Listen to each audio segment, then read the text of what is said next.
The Minister of Emergency Preparedness, Harjit Sajing, says the government is bracing for another challenging wildfire season. There are now 69 active fires burning, which is below the 10-year average for this time of year. As of today, Canada is at a national preparedness level of 2. This indicates that wildfire activity is increasing. Now, that being said, multiple regions are at an elevated risk due to a combination of hot, dry, and windy conditions. Now, the key areas of concern include northeastern British Columbia, northern Alberta, south-central Northwest Territories, and northern Quebec.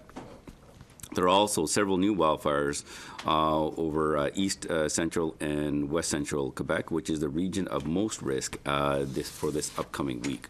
Patty Hadju, the Minister of Indigenous Services, says 80% of First Nation communities are in areas that are at risk, and there are currently 31 First Nations across the country that are affected by wildfires. 6 have been evacuated. This is why extra steps were taken to prepare for this wildfire season. As we speak, all First Nations in Alberta and now Manitoba have emergency coordinators. And this is part of the plan to transition to the self-determined approach, because First Nations have always known what best they need.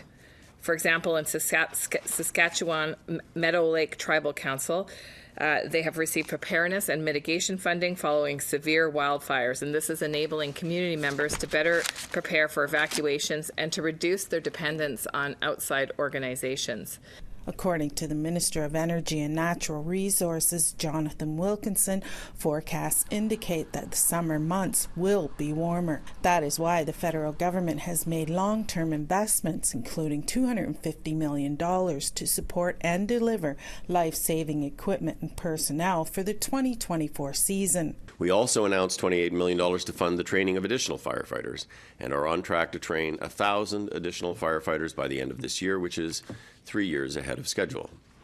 And I was pleased to announce an $800,000 increase in funding for the International Association of Firefighters to bolster their successful program that trains municipal firefighters to fight fires in the municipal wildland interface.